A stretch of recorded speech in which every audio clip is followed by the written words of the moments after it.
Okay. Good morning, everyone. Welcome to the Swetland seminar series. We're glad y'all could join us today. My name is Linnea Webb. I'm a project manager here at the Swetland Center. As you're joining this call, just be aware that we are recording it, and then we'll be posting it on the Swetland Center's YouTube channel, hopefully by the end of this week, if not by Monday at the latest. And then everyone who either signed up or joined the call today will get an email with all the slides and the recording as well, in case you missed it or want to share with anybody else.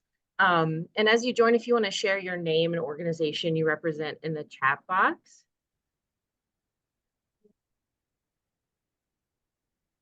So if you're not familiar with the Swetland Center for Environmental Health, we are a research center at Case Western Reserve University. And in the 1950s, David Swetland and Marion Swetland felt not enough was understood about the unintended health consequences of chemical, agricultural, industrial products in our environment. So they focused the Marion Swetland Professorship of Environmental Health Sciences on preventative medicine and the threats of man-made environmental hazards, so that all graduating doctors would have an interest in and understanding of the impact of the environment on human health. So today, the Swetland Center continues Marion Swetland's legacy by building partnerships to find and scale solutions to redress the environment's disparate impact on low-resource populations in Cleveland and beyond. And as research continues to demonstrate the vital connection between the environment and health, the center is positioned to respond. So our mission is to study the complex interplay between environmental determinants and population health outcomes. And we place special emphasis on community engaged approaches that address the role of structural racism in creating and sustaining environmental health inequities. We seek to translate these findings into policies, practices, and relationships that promote community and population health equity. If you're interested in learning more about the Swetland Center, you can visit our website at case.edu/Swetland, or you can email us at swetlandcenter@case.edu. Once we get through these slides, I'll be adding a lot of links to the chat where you can learn more about the Swetland Center. Okay. So our next Swetland seminar, we're taking a break in August, but we'll be back in September on Tuesday, September 17th, from 9 to 10 a.m. on Zoom, as always. And this will be Harvest Share, Our Communities, Our Foods, presented by Dr. Stella Yee and Liz Dowd. And the registration is open. So again, I'll add this link to the chat, and you can sign up there. Okay. So today's presenters are going to be introducing themselves in a few moments. So I'll just share their names here. So we have panelists, Danie White and Michael Walton, Ms. Mikki Smith, Selena Vicarío, Trey Williams, and the panel will be moderated by Morgan Taggart. All right, Morgan, I'm going to pass it over to you. Great. Thank you, Linnea. Good morning, everybody. It's really good to be with you all and to share the work of these amazing fellows this morning. My name is Morgan Taggart. I'm the Director of Fair Food Access Raises Everyone. And I was one of the co-facilitators of the fellowship, along with Linnea and Mike Walton, who we'll hear from later in the program today. So I'm going to offer an overview, a very fast whirlwind tour of Nourishing Power Network and the fellowship. Okay, just give me a moment. I will pull up my slides. Okay. Am I good to go, Linnea? Thumbs up? Looking good? Okay, great. So welcome to Seeding Fresh Ideas for Food Justice, Lessons from the Nourishing Power Fellowship. We wanted to take a moment to acknowledge the many, many different sponsors that are supporting this project and the Nourishing Power Network overall. It's a very amazing list of funders and supporters that you see in front of you that are contributing resources in a lot of different ways to make this fellowship, as well as the Nourishing Power Network, as strong as it is. So today, some of our objectives for this particular session, you're going to gain insights into the potential for community-driven projects to drive change in nutrition equity. You'll also be learning practical insights for supporting local leaders who are growing fresh ideas for food systems change and also hear real-world experience from graduates and facilitators of the fellowship. So just an overview of the Nourishing Power Network and our vision. The Nourishing Power Network began in July of 2022 and is a multi-component systems change intervention that is implemented and evaluated here in Cuyahoga County. The Community Action Research Project is testing ways to bridge community power with organizational power to spark and expand food justice initiatives led by the community. Our vision is to root and grow a local food system that promotes freedom, hope, and dignity in food traditions, resulting in holistic health for Asian, Black, Indigenous, Latino, Latina, Latinx communities. There's a couple of different components to this systems change approach, and I just wanted to give you an overview of all four, and then we're going to do a deep dive today into the fellowship. So the four intervention components are an advisory council, which really centers community leadership in decision-making within the Nourishing Power Network.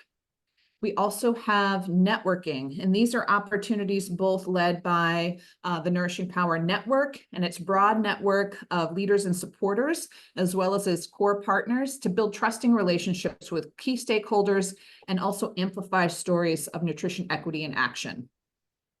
And then what we'll be discussing in further detail today, a fellowship to invest in early stage food justice projects through training and mentorship, and the Nutrition Equity Fund, which is investing in community ownership of transformative food systems initiatives.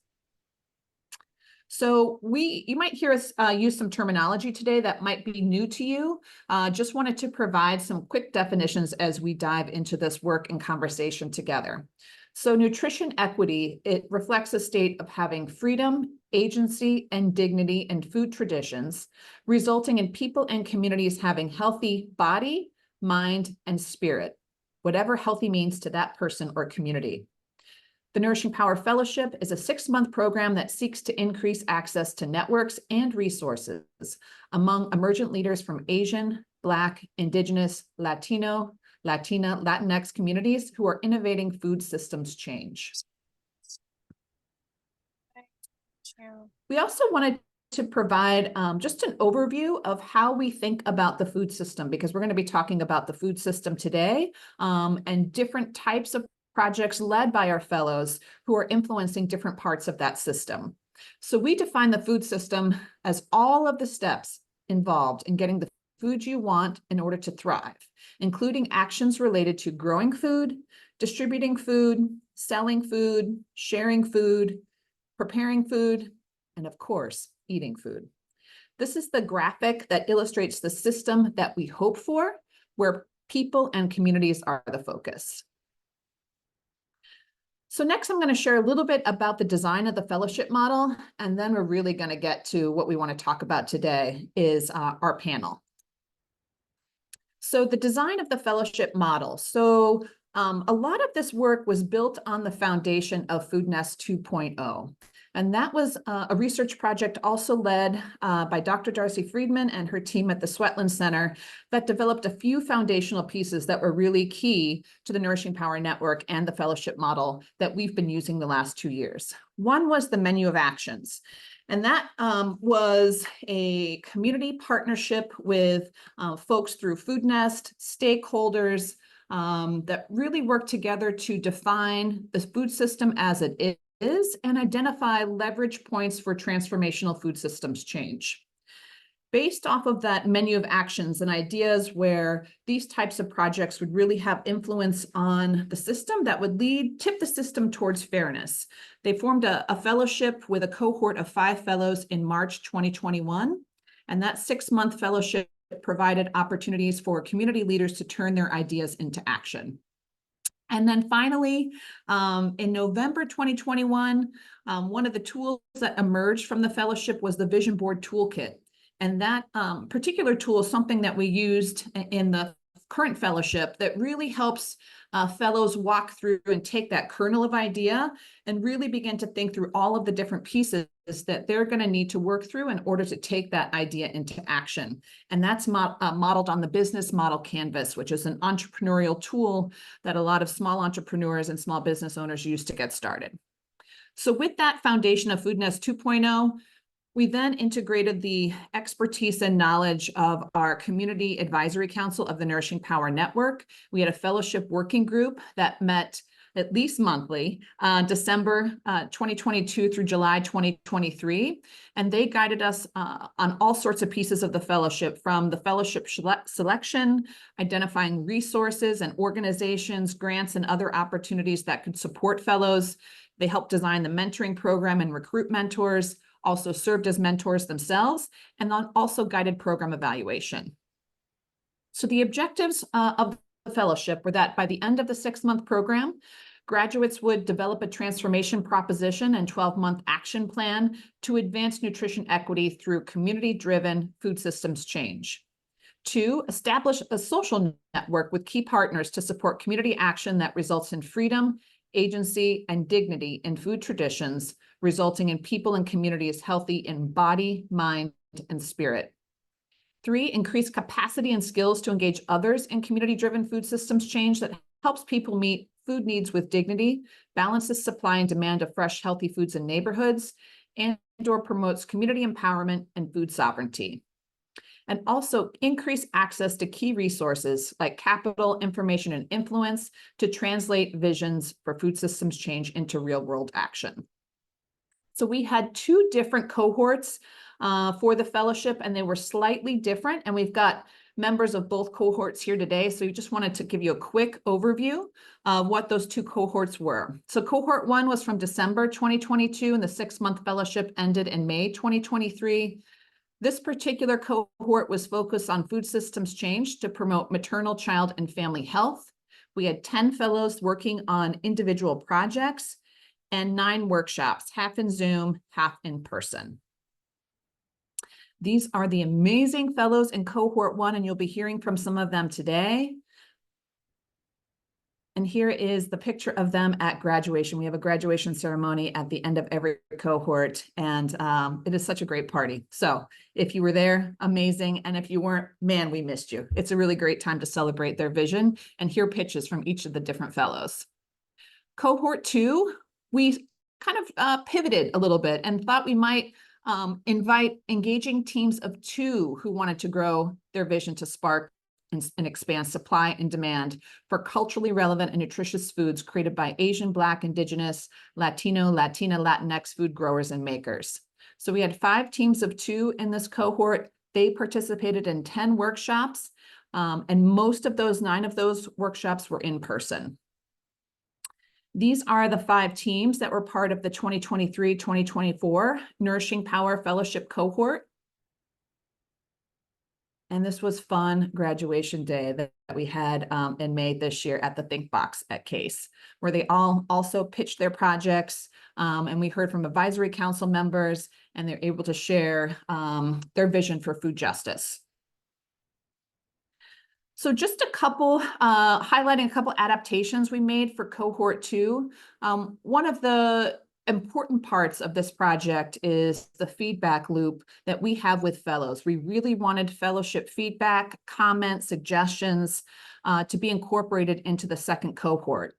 So after they shared that information after each class, and then our final workshop, we had a discussion about their experience overall using the Rose, Bud, and Thorn activity. They shared what helped them most, what did not work for them, and opportunities for improving the fellowship.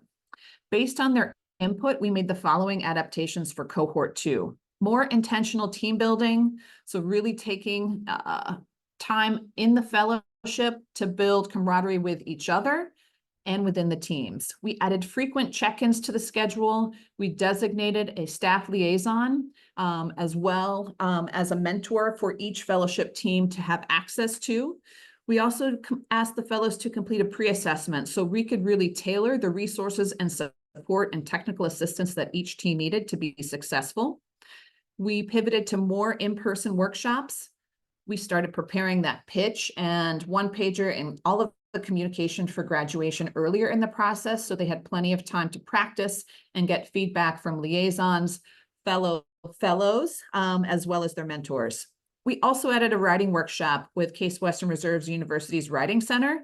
that walked them through their one-pagers and offered a lot of advice and tips on how to communicate those messages. We also invited other members of the Nourishing Power Network to the workshops to work with fellows. And then we've also added some post-graduation check-ins, so fellows have an opportunity to talk with us, get support, and share updates. So now, what we've all been waiting for, our panel discussion. So as we move into the panel discussion, I would encourage you to ask your questions in the chat. And we are going to have time for Q&A at the end of this and would love to hear anything that's coming up for you, questions for our facilitator, mentor, and fellows, both in cohort 1 and cohort 2. So I am going to stop sharing my screen. And I am going to invite our wonderful fellows that we have with us today to share your name, your connection to the fellowship, and a sentence about your food justice work. I'm going to go who I see first on my screen, and we're going to start off with Mike Walton. Hello, my name is Michael Walton, and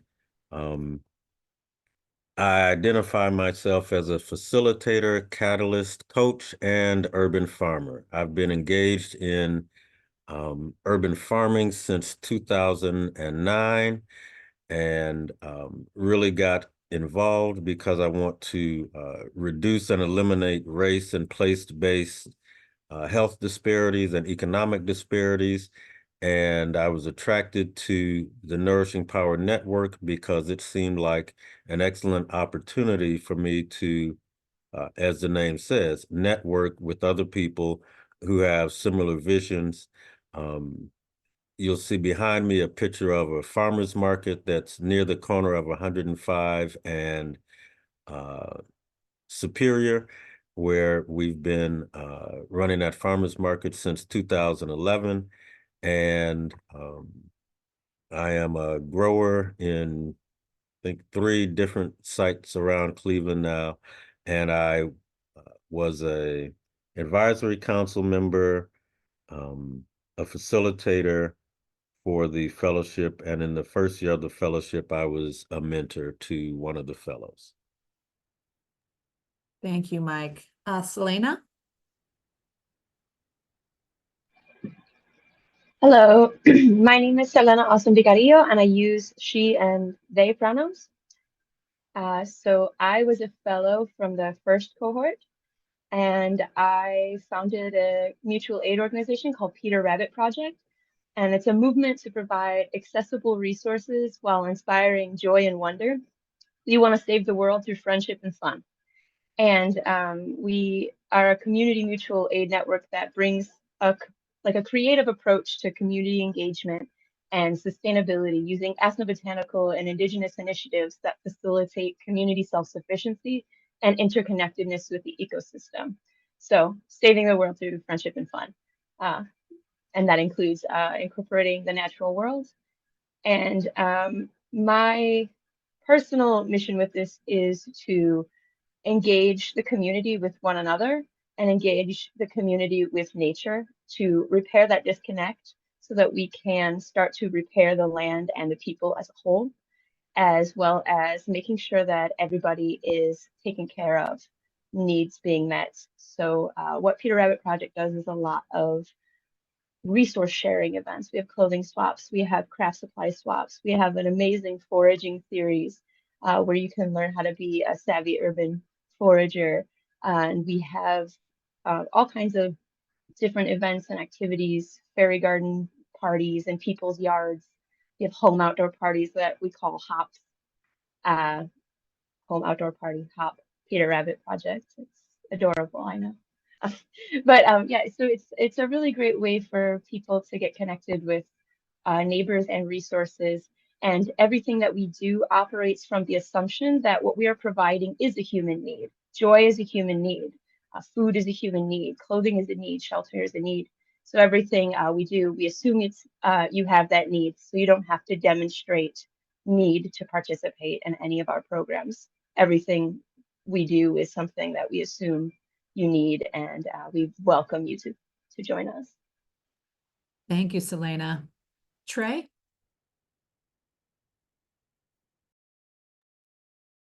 Hello, everybody. Everybody can hear me, right? Good. Okay. My name is Trey. I am the founder of Hood Honey. You can find me on Instagram and Facebook at Hood Honey 216.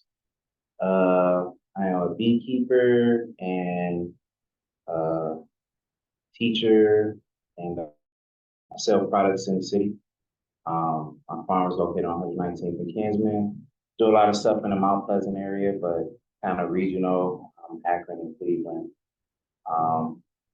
But yeah, I'm happy to be here, happy to hear what everybody has to say, and happy to talk about, Nourishing Power Fellowship and the great things.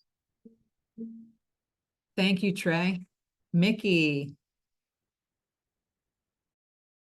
Peace and blessings, everyone. Happy Tuesday. Glad everyone is here. I am Miss Mikki Smith, and I am the Executive Director for Little Africa Food Collaborative. We have a collaborative and a cooperative. That's one of them is our for-profit and one of them is our nonprofit. One of the reasons I got into this space was 8 years ago with the murder of Philando Castile. I answered a Facebook post, and that Facebook post was, "Are you mad about what happened to him, or are you going to do something about it?" That day, I answered the post. We decided that we were going to go to Faith Credit Union, and we raised $1,400 that day. And from that day, started my journey in building a food cooperative that's owned and operated by the people of the community. Currently, Little Africa do have 2 buildings in the Mount Pleasant community, in which our goal is to have a food distribution hub. That hub will source and empower most of us growers that's in the community. And it will also be a community resource center. That is our goal. Our goal for the Nourishing Power Network was to work with our urban farmers to take them from the farm to the farmer's market. When I say that, I am saying that a lot of our farmers don't have the wherewithal in order to source their food. So our goal is to ensure that they have the ability to source their food and to provide nutrition to the communities in which they serve, which means they need back-end office work. They need a lot of different resources that Little Africa want to make sure that we bring to the table for them. Again, I wear a plethora of hats in the community. So this particular hat, I am the executive director of the collaborative, which is our nonprofit lane. And our nonprofit, what we do is we work with educating the community on food, nutrition, how to grow your food, what's the best practices. And we often work with Mike Walton at Gateway 105. I am a master collaborator, coordinator in the communities, and that's what cooperative movement means. And that's one of the reasons why I am in this space, and that's why I do what I do. Hey, Trey. Hey, Danie. Thanks so much, Mikki. All right, and last but certainly not least, Ms. Danie White, the Danie White. Hey, thank you, Morgan. Excuse me. Good morning, everyone. I'm Danie White, and my Nourish and Power project was Neighbors Community Farm. So right now I am working on bridging the spaces of, hey, we think about community, but we may not be considering all of the residents and all of their abilities. So my special focus is making sure that our residents with disabilities, varying abilities, are also considered in what it means to create nutritional and food equity. Neighbors Community Farm focuses on supporting these individuals with providing vocational skills and also a way to contribute to our community's food security.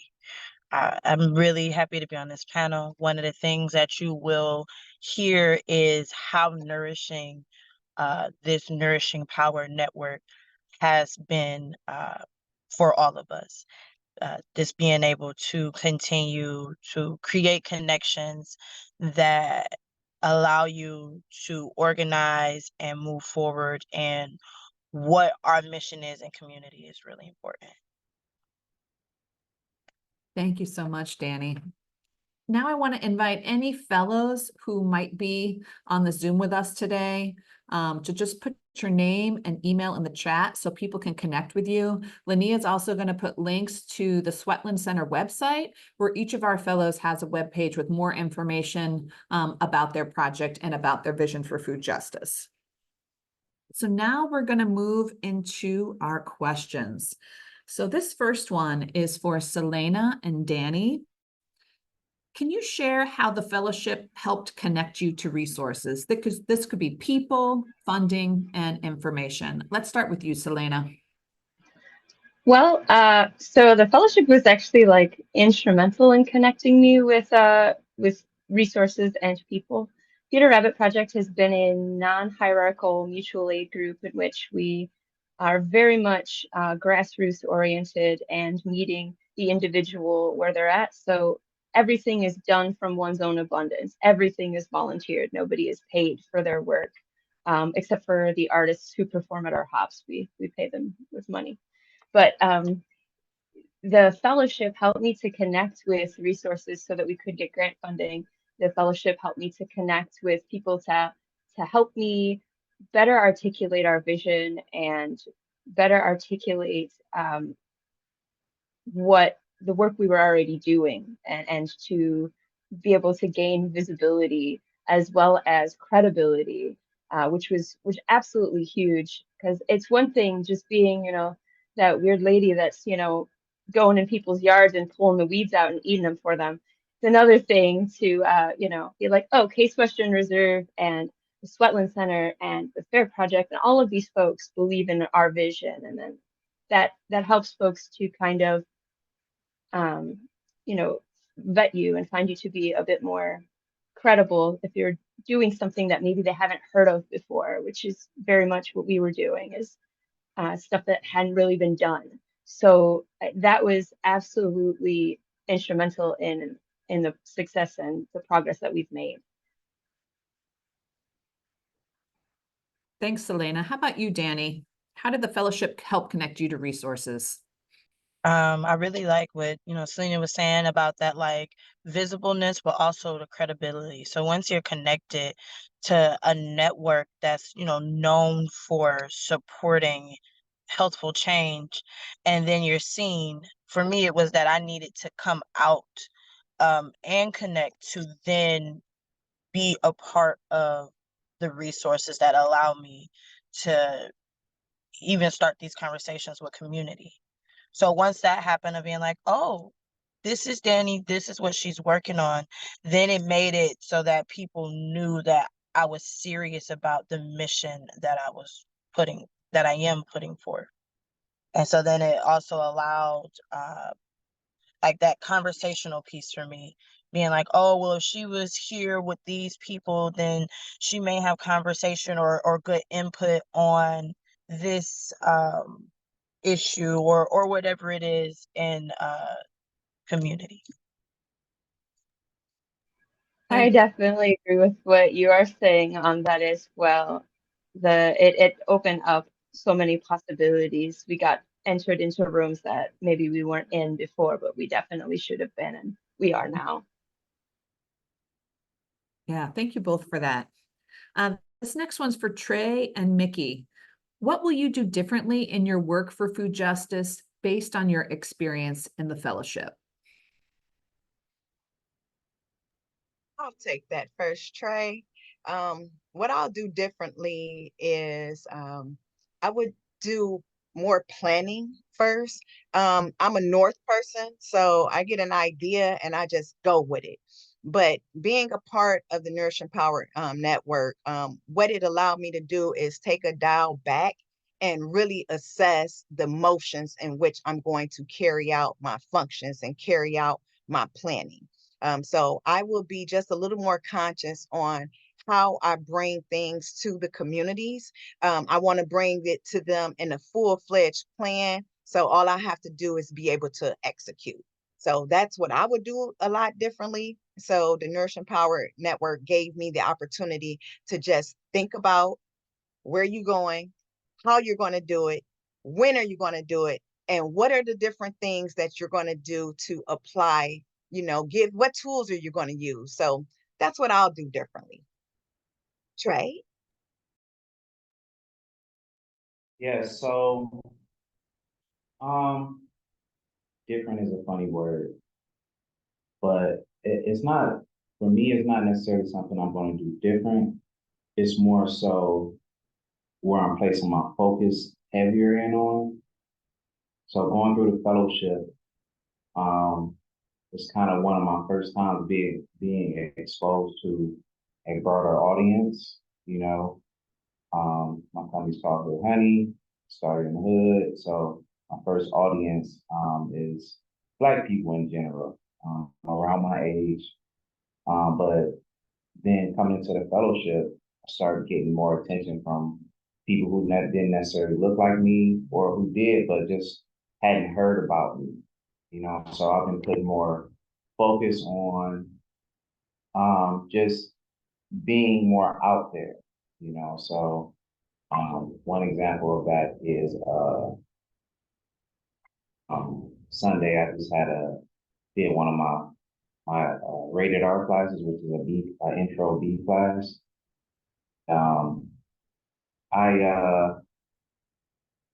I worked with Great Lakes Brewing Company with that, which is bringing me more exposure. So it's kind of like, it wasn't necessarily something I'm doing different, but my focus has shifted more to a broader audience and doing some of the different things I do. Thanks, Trey. Michael, this one's for you. You were a part of the Nourishing Power Advisory Council Fellowships working group in the first cohort. How did this group inform the design and implementation of the fellowship?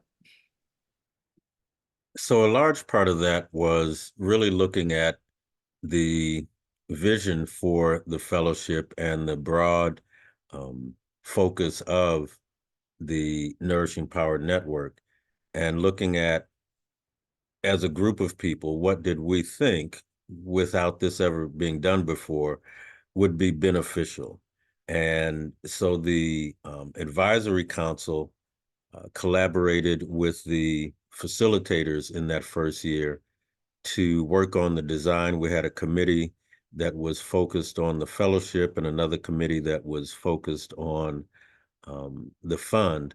And the fellowship committee was really engaged in design, planning, promoting, and reviewing the process after it was done to also inform year 2.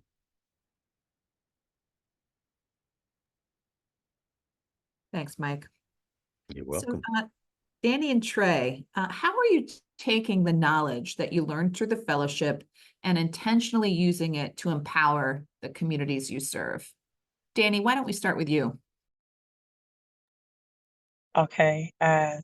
So one of the things that I really gained from being a part of the fellowship was like the organizational and communication tools that we used. And not only in like, just, Zoom, but like, okay, if we have a meeting, we're doing an agenda, we're organized in our approach of how we're learning this and how we're sharing, and management of collaboration time. So it's one, helped me to be considerate, and then I transfer that over into some of the community work that I do. I'm a part of a wellness collective in Central, and we are learning how to community together.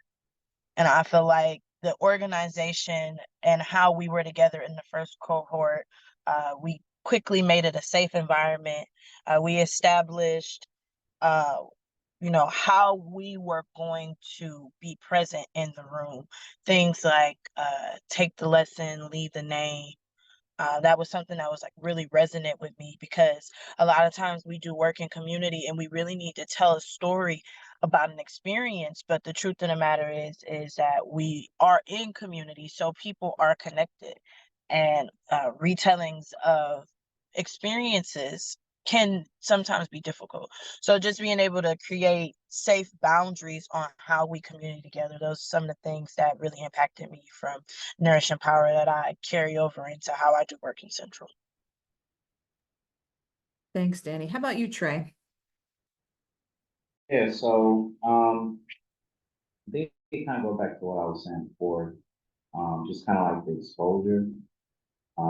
So one of the things I learned throughout this journey, but during the Nourishing Power, it really kind of was hitting me like, wow, like not too many people know about this knowledge, you know what I'm saying? So just getting more into exposing people to new things, you know. So I go back to Great Lakes Brewing Company. That's been kind of like, that's really been a thing from Nourishing Power that I've been gaining a lot of, is just exposing myself to more things, exposing my company to more people, and the reverse is exposing people I'm around to these new companies. So people know about Great Lakes Brewery, but one thing people don't know is that you can make honey beer, you know, and that's like, it's kind of interesting to people when I'm telling them this. So I've been just kind of developing a lot more things to introduce people who don't know each other, you know, introduce people to new products, you know. So I've been getting a lot from that just because I got exposed to new people. Mike, coming back to you, I wonder if you can share a little bit more about your experience as a mentor in cohort 1. I know you've had deep experience in coaching and mentoring here, but what was that experience like for you with the first cohort of fellows? I want to start by saying that, again, part of the reason I really connected with the Nourishing Power vision is because it really connects with my personal desire to end race and place-based health disparities.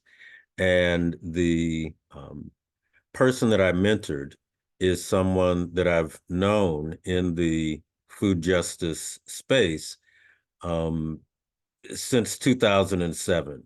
And to reconnect with him and see that he was still trying to work on the same project 15 years later, didn't do the math right, but we'll stick with 2007 to 2020 something.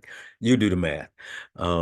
And to have the tools, especially the vision board, you know, as you mentioned, it was modeled on the business model canvas, which I've used in small business, but the ways that Nourishing Power adapted that tool made it really an effective way to work with people, so that we were bringing to life their visions and had clear ways to make that happen.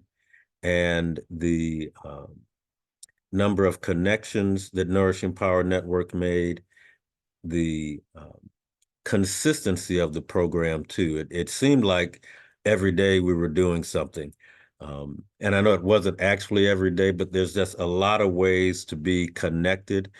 And so that also was a great way to mentor, also having the mentor and the staff liaison so that people are connected to resources and people that are intimately involved in the process throughout the fellowship, and organizationally, the liaisons and the mentors are connected for a few months after the formal class time fellowship is over. So it again gives some continuity as people are moving from I'm creating my plan to actually implementing it. And so that was a gratifying part for me as a mentor, to be a part of somebody actually getting it out of their head on paper and then literally seeing it happen in the world. Thank you, Mike. So You're Selena welcome. and Mikki, how are you collaborating with fellows from cohort 1 and cohort 2 on this work? Are you peer mentoring, sharing lessons you've learned with other fellows so they can improve? And when you learn something, how are you sharing that information with other fellows? I'm going to start with the collaborator, Mikki Smith herself. Go ahead, get us started. I'll get you started. For one, myself and Trey, um, we work with an organization out of Columbus, a Columbus-based organization where we'll be doing education and teaching high school students and older adults how to grow their own food. It's agribusiness, and that's through Central State University as well. Urban food systems. So that's how we collaborate. And we also collaborate with Ag Noir. We have different lanes in which we collaborate on. I'm always hitting up Trey and asking Trey what's going on, what you got going on. So he and I, we tied, he may not see a lot of me, but at the end of the day, he know I'm always there. So I'm a true supporter, and it's always love there. Um, when we say cohort 1, well, Mike Walton, he was my mentor this session. And with the Gateway 105, I seen a need for urban food systems to do more. And what better way and to make sure that Gateway 105 got the necessary support that they need. They've been doing this work for a very long time. I know his wife, I know him, and they've been at this for a very long time. And because I have the network, because I have the wherewithal, and because I had the opportunity to bring something different, um, I wanted to see how it could work for them. And things have been going well. We have Maslow's Fest once a month, and it's been bringing great opportunities to Gateway 105. Little Africa Food Collaborative, we had 3 different students that we got from YOU. And I took that opportunity to bring that to Gateway 105 to help the Waltons in that. And Miss Veronica, which is Mike Walton's wife, she is working with those 3 students. And when I say master collaboration, this is what I do, right? So when I see a need for our community, I just do it and just ask, would this be a good fit for you? How can I help? How can I assist? So those are some of the ways in which I have moved the needle and how I've been able to collaborate with 1 and with 2. And when we talk about over here on the West Side community, I've been working with Sonia Matos for years as it relates to different things. So I'm always working with somebody. This is just what I do. So it's first nature to me. Thanks, Mikki. What about you, Selena? How are you working with fellows from cohort 1 or cohort 2? Well, I'm definitely not the master collaborator like Mikki, but we collaborate with kind of anybody who will collaborate with us. So if you have a resource to share or we have a resource to share, we share it. So for example, like we host a clothing swap every month in a rotating location based on where we can get access to the space and where it is easily accessible for all of our community members. And so leftover clothing often goes to other swaps by other fellows in their neighborhoods, which they have started doing. So Don Gaddis, who is in cohort 1 with me, often comes to our Peter Rabbit Project events. And we were able to, in one swap, we were able to save 20-ish banker-sized boxes full of apparel from the landfill. They got directly re-gifted to other members of the community, and the remaining 5 boxes that we had went to Don's organization and Don's clothing swap that they were having. Another thing that we do for sharing information, we share our social media information with everybody. We just got our first newsletter, which isn't everyone else here already has a newsletter, I'm sure. But we just got our first one as a mutual aid organization. It's a big deal.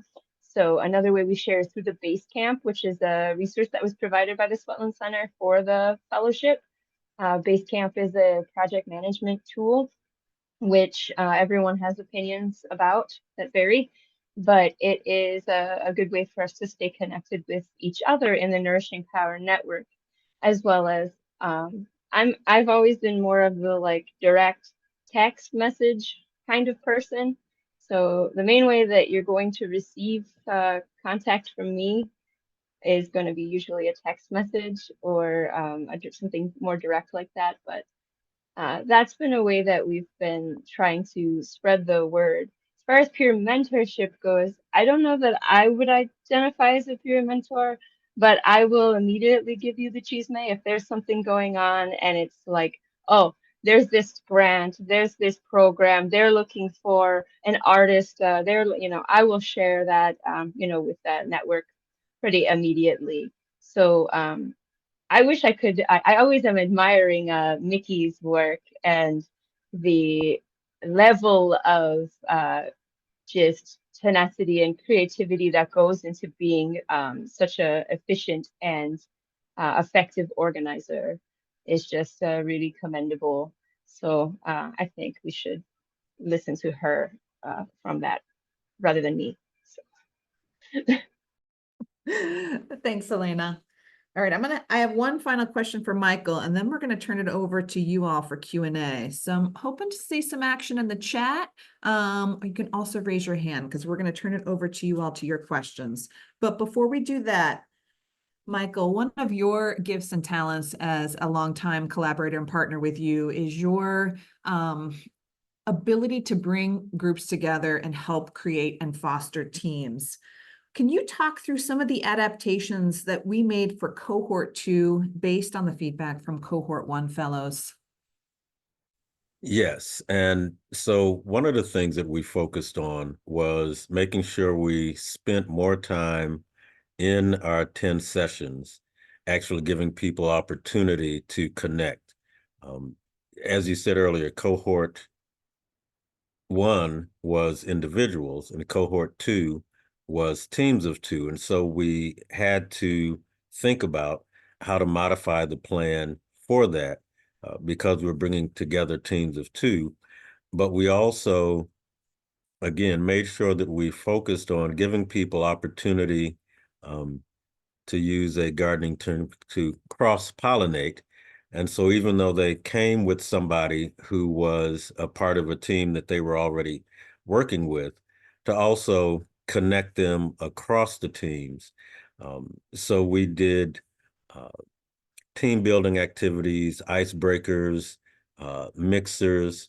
We thought about how can we engage people differently.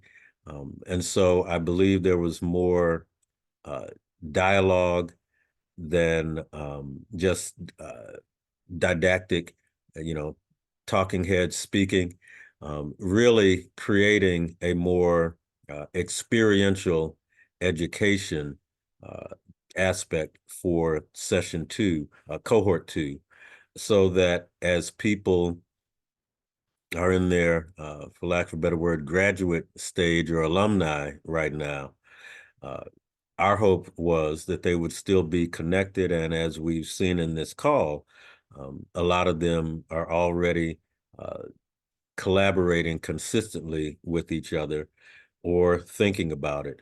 And I think the other thing that we did was having 3 facilitators that were uniquely different, but using our skill set to really focus on how can we help this group be a group so that we're really engaging them in the Nourishing Power Network. Because I think one of the other things that was different about cohort 2 was in cohort 1, we were doing large group networking events so people could see that and be a part of it. And in cohort 2, I think we really did rely on the list of resources and try to connect people that way. And a shout out to Tommy Odo for creating a list of hundreds of people that were not just a general list, but that were contacted. So they were warm contacts waiting to hear from our fellows when they called.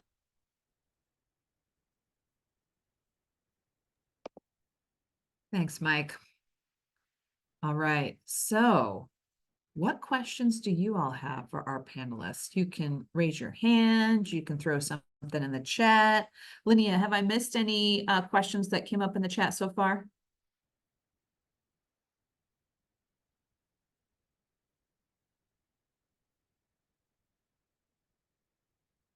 Don't be shy. This is your chance. Oh, okay. Deanna Rosales. This is for Danie White. You briefly mentioned connecting community members with disabilities. Can you speak more about the engagement and opportunities available for this population? So currently in Central, there aren't a lot of opportunities and engagement available.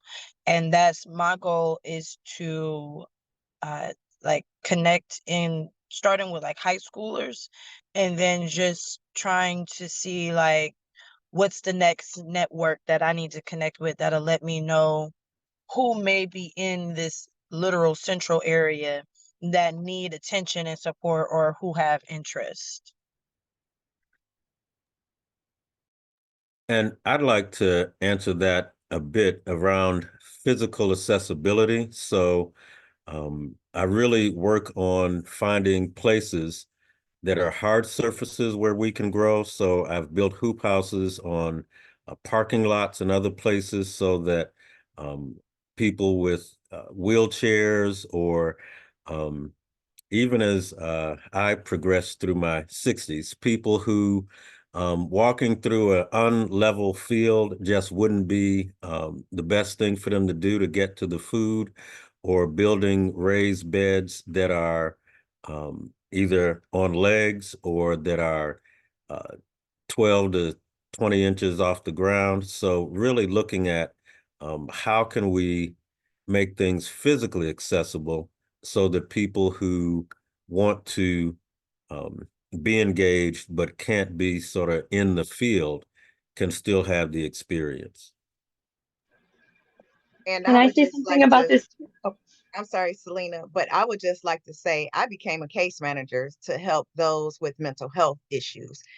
So when you think about mental health, it's a disability as well. So I became a case manager to work with those in the farm. So I take my clients into the farm and teach them how to grow their own food, and to teach them how to become mind ready, right? Because sometimes our children cannot focus on everything that's going on in this world. And when they are in the farm, they are totally different people. It brings a whole different type of component to them. So again, it's always equipping yourself with knowledge in order to become what the community needs from you as a leader in this community. Selena? I'm really glad you said that as well. Because Peter Rabbit Project, the majority of our members are disabled. The majority of the very active people whom you either see or don't see in our events are disabled. We meet everybody exactly where they're at. We meet with organizations like the Site Center and the Hearing Center to make sure that what we're doing is accessible for people. And making sure that all of our font on our website, for example, we're using a 4:1 contrast. We use Comic Sans, and I am not ashamed to say it. I consider that to be the most professional font because it is the most accessible font for people with various vision impairments and reading disabilities, dyslexia, otherwise. So everything that we do has this focus of making it the most accessible for the most people. So that includes walking. When we do our foraging walks, we walk and we make sure that we have multiple routes just in case, and that are wheelchair accessible. When on our foraging activity, like Michael was saying, it's on a farm, and some of that area is not, traversable for somebody who is in a manual powered wheelchair. But anybody who's in a manual powered wheelchair, we have a way so that they can still participate and still do exactly what everyone else is doing. It's about meeting people where they are and setting that example that we want you there. All of our registration forms have very detailed information about the agenda, where it's going to be. Are there stairs? Is there shade? Is there space to get away for people who get sensory overwhelm? What can you do for heat or cool overwhelm? All of this is listed in our forms. What to wear, things to expect. Because disability is a very broad term that can meet a lot of people, and not everybody has access to healthcare or access to accommodations or resources to help them through life, and we are trying to actively change that. So we always have KN95 masks at all of our events. We always have water at all of our events. We always have sunscreen. We always have everything that we can do to make sure that everybody is staying safe, and then setting that example that we want you to come. So it's not just saying, oh, we're accessible. What does that accessibility mean? Who is it accessible for? What measures are you taking to see that it is wheelchair accessible? Can a person in a wheelchair just get in the space? Are they able to move around? Are they able to access the facilities? Is there a restroom? All of this information needs to be accessible. And that's something that we are very passionate about. And I think the more you set that example, the more people start to realize that accessibility is for everyone. Having those curb cuts that we have on the street, that was put in place because of the ADA, that helps people with strollers, that helps people who don't want to traverse over a curb, that helps people with wagons and luggage, and it helps everybody. So setting your example and setting your organization and your resources up to meet the needs of somebody who needs the most accommodation is good for everybody. And I really love that question. So sorry, thank you for letting me chime in. I was going to call on you if you didn't, because I know you're very intentional, Selena, about your events, your design, and how you communicate. Other questions people have out there? That was a great one. We got a couple minutes, probably time for one more.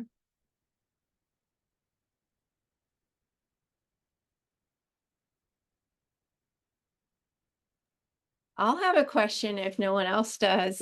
This is Darcy Friedman, director of the Swetland Center. Amazing presentations. And I was curious, what do you think is next for fellows that after they graduate, or maybe other fellows that haven't yet been through the program? Like, what is the next? Maybe, and each of you could say briefly in a sentence, like what should happen?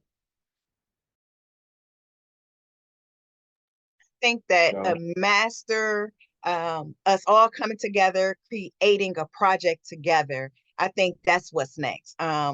Each cohort, we got 2 cohorts. We got some amazing talents that's sitting at the table. We come together, we collaborate, and we create this amazing event that's powered, that encompass food and encompass all of the work that we're doing collectively.